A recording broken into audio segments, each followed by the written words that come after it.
북한의 최고 권력자인 김정은과 관련된 이야기입니다. 사실은 2008년부터 아버지 김정일과 공동으로 통치를 해왔다. 이런 사실이 채널A에서 처음 취재를 했습니다. 아주 따끈따끈한 소식인데요. 자세히 풀어보겠습니다. 그리고 북한에서 최근에 4년 만에 조준 사격을 했는데 이에 대해서 이정희 통진당 대표가 뭔가 얘기를 했는데요. 아주 거슬리는 얘기를 했습니다. 자, 우선 이동일 차장. 네. 6년 전부터 부자 통치를 했다. 그러면 6년 전에도 이미 후계 구도를 밟아왔었고 그걸 뛰어넘어서 통치까지 해왔다. 이런 얘기인가요? 지금 그렇게 판단할 수 있는 사진이 몇 개가 확인이 됐는데요. 예. 옛부터 권력은 아버지와 자식 사이도 나눌 수 없다. 그랬죠. 북한에서도 마찬가지였거든요. 네. 김정은 마찬가지였고요. 김정은 역시 2008년에 김정은이 공동 통치를 했다는 이런 지금 보시면 한 손으로 악수를 하고 있었거든요. 자기 아버지하고 한 손으로 악수를 하는 거잖아요. 아버지의 관계를 떠나서 절대 권력자와 한 손으로 악수할 수 있는 사람은 아무도 없고요. 지금 또 저 화면은 2008년경으로 지금 악수하는 장면이 나오잖아요. 예. 한 손으로 뻣뻣하게 저렇게 서서 악수할 수 있는 사람은 북한 체제 내에서는 단 한 명도 존재할 수가 없습니다. 그게 아들이라 하더라도 말이죠. 그런데 저렇게 한 손으로 버젓이 악수를 하고 있다는 장면에 확인이 된 걸로 보면 김정은이 이미 이 당시부터 아버지와 함께 사실상 공동 통치에 들어가 있었던 거 아니냐. 아버지하고 수평적 관계를 이루고 있는 단 한 명의 권력자, 유일한 권력자였기 때문에 저렇게 한 손으로 악수할 수 있었다. 이런 해석이 나오고 있습니다. 예.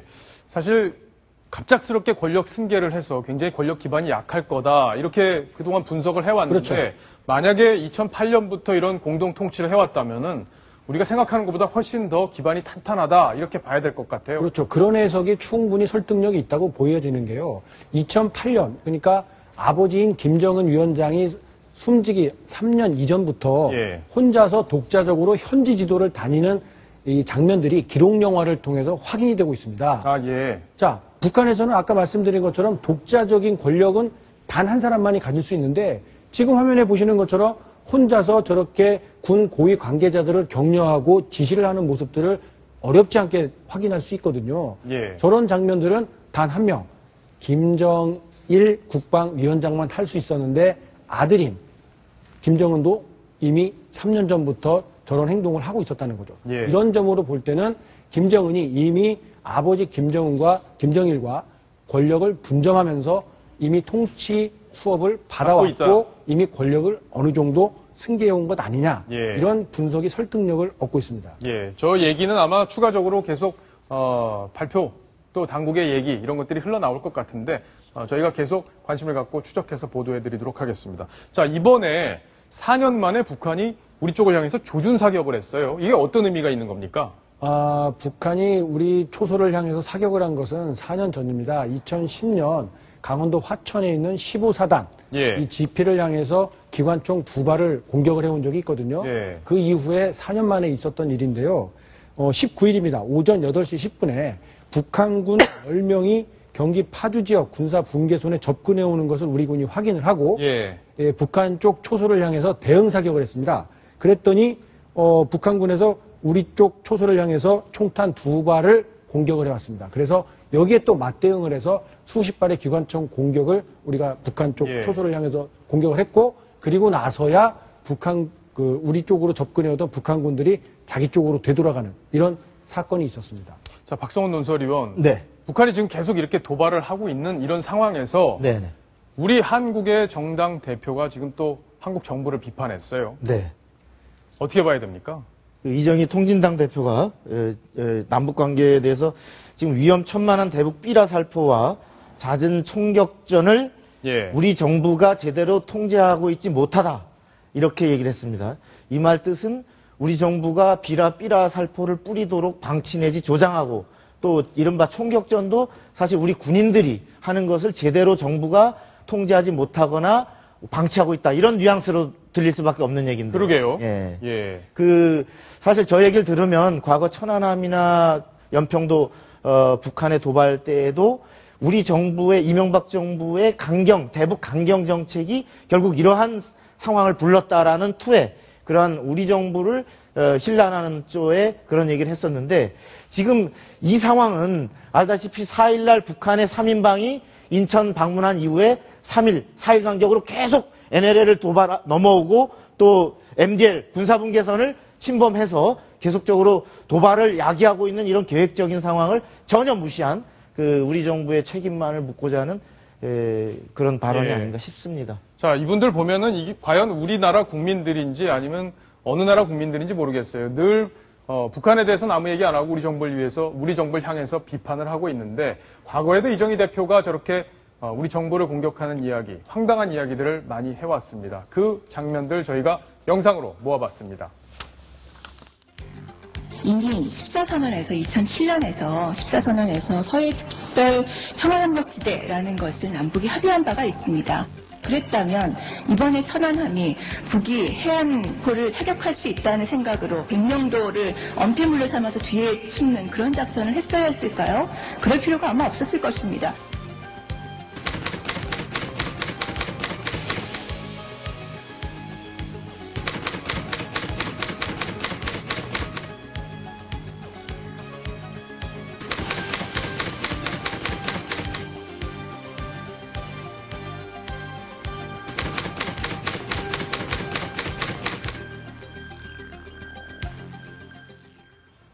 과거에 이정희 대표가 라디오에 한번 출연한 적이 있는데 사회자가 그걸 물었어요. 북한의 3대 세습에 대해서 어떻게 평가하느냐. 그 답변을 끝까지 거부하는 장면을 제가 직접 들은 적이 있는데 이남희 팀장, 네. 지금 야당도 계속 오랫동안 출입을 해왔는데 어떻게 봐야 되는 건가요? 일단 그런 점들 때문에 이정희 대표가 이런 부분에 대해서 제대로 답을 못하고 있었기 때문에 결국 종북 논란에 휘말렸던 거고요. 같이 했던 또 통합진보당 어떤 경기동부의 핵심이었던 이석기 의원은 제가 2012년도에 이제 밥을 먹으면서 얘기 들었을 때 어떻게 이런 생각을 가진 사람이 국회의원이 될 수 있지라고 많이 놀란 적이 있었습니다. 애국가는 국가가 아니다라고 비판을 했었고요. 그다음에 이런 말도 했었죠. 종북보다 종미가 더 나쁘다 이런 얘기도 했었습니다. 그러면서 뭐 보도이분들 밥 한번 먹이고 싶었다 이러면서 밥을 사주는데 이분은 대체 어느 나라에서 오신 걸까? 80년대에 타임머신 타고 아직도 독재 시대에 살고 있다고 생각하는 게 아닐까 이런 생각을 했는데 그렇기 때문에 대중적인 어떤 지지를 얻지 못하고 결국은 그 정당 해산 심판까지 오게 되지 않았는가 이런 생각이 듭니다. 저는 이런 논란이 일어날 때마다 이 선거제도를 한번 좀 짚어보고 싶은데요. 선거제도요? 엄청나게 많은 국민들이 이런 발언 한번 나올 때마다 상처받고 분노를 일으키게 되잖아요. 그런데도 저분은 공개석상에서 대한민국 국회의원이라는 헌법기관의 이치에 서서 대놓고 자연스럽게 면책특권을 행사하면서 발언을 할 수 있거든요. 그런 게 바로 지금 국회의원을 뽑는 제도 때문에 저런 분들이 약간의 표를 가지고 국회 권력을 이만큼이나 움켜쥐고 자유자재로 자기가 하고 싶은 이야기들을 마음대로 떠들고 있지 않습니까? 국회의원들 선거하는 제도, 다양한 목소리가 국회에 들어가서 어려운 분들의 이야기들을 대변해야 된다는 거.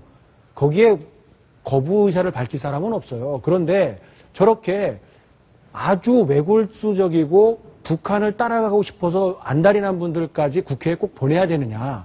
이런 것들을 거를 수 있는 장치, 국회의원들 연구를 해야 됩니다. 그냥 지금 개헌론만 이야기할 게 아니라 저런 분들이 왜 국회의원이 돼야 되느냐. 그냥 시민단체하고 북한을 좋아하는 친북 지원단체 대표를 하시면 됩니다. 그런데 유독 저런 분들이 국가기관에 들어가서 국정감사한다고도 나갈 테고 국가정보에 쉽게 접근할 수 있는 자리에 있지 않습니까? 이런 것들을 그냥 우리가 손 놓고 있을 게 아니라 제도 정비해야 될 필요가 있다고 생각합니다. 이남희 팀장, 네. 지금 통진당에서 상당수의 의석을 확보하는데 결정적인 역할을 한 게 바로 지금의 새정치민주연합일 수밖에 없는데 그때 연대를 했잖아요. 연대를 해서 지난 총선에 의석도 양보를 하고 지역구를 양보를 해주고 또 그 결과가 비례대표도 굉장히 많이 당선이 되는 그런 결과를 갖고 왔는데 새정치민주연합에서는 이에 대해서 분명한 입장, 사과 이런 거 밝힌 적 있습니까? 일단 이석기 의원의 당선에는 우리가 역할한 게 없다 이런 식으로 얘기를 하고 있고요. 사과는 하지 않고 있습니다. 다만 이제 조경태 의원 같은 분들은 당시에 어떤 공천 또 연대를 주도했던 분들은 친노 지도부 사과해야 된다 이런 얘기가 당내 일각에서 나오긴 했지만 공식적으로 그 부분에 대한 사과는 없었습니다. 저런 분들이 우리나라 국회에 들어올 수 없도록 우리 제도 또 우리 유권자들의 의식 다시 한번 점검해 볼 필요가 있지 않을까 이렇게 생각이 됩니다.